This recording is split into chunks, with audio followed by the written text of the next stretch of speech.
श्रीगुरुभ्यो नमः। श्रीमन्नारायणीयं दशकं 14 कपिलावतारः।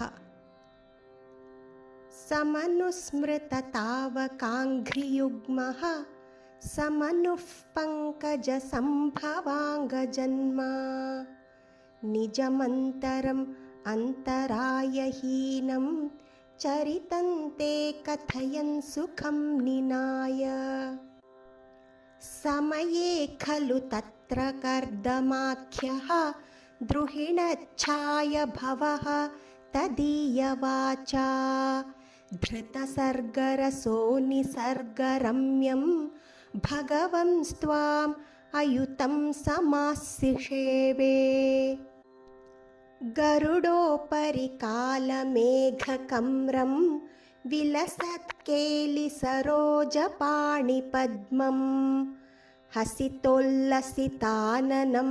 विभो त्वं वपुराविष्कुरुषे स्म कर्दमाय।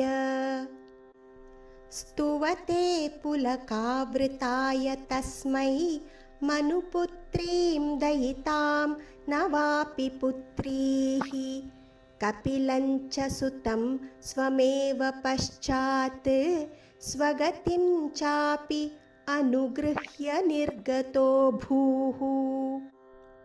समनुष्यतरूपया महिष्या गुणवत्या सुतया च देवहूत्या भवदीरित नारदोपदिष्टः समगात्कर्दमम् आगतिप्रतीक्षम्।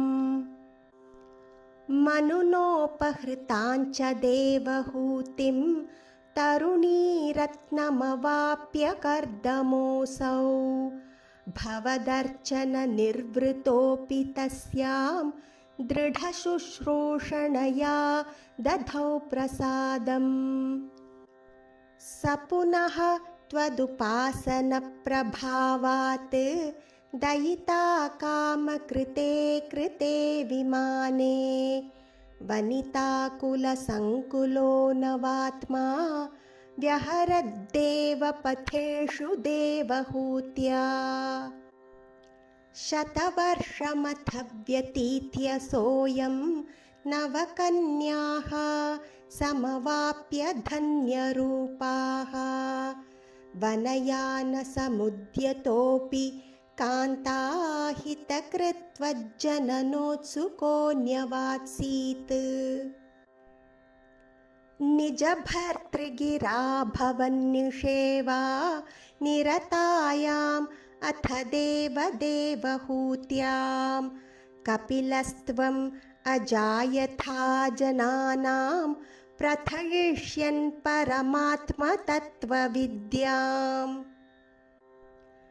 वनमेयुषि कर्दमे प्रसन्ने मतसर्वस्वम् उपादिशन् जनन्यै कपिलात्मकवायुमन्दिरेश त्वरितं त्वं परिपाहि मां गदौघात्।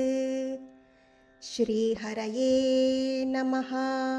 गोपिका जीवनस्मरणं गोविन्दा गोविन्दा। ॐ तत्सत् सर्वं श्रीकृष्णार्पणमस्तु।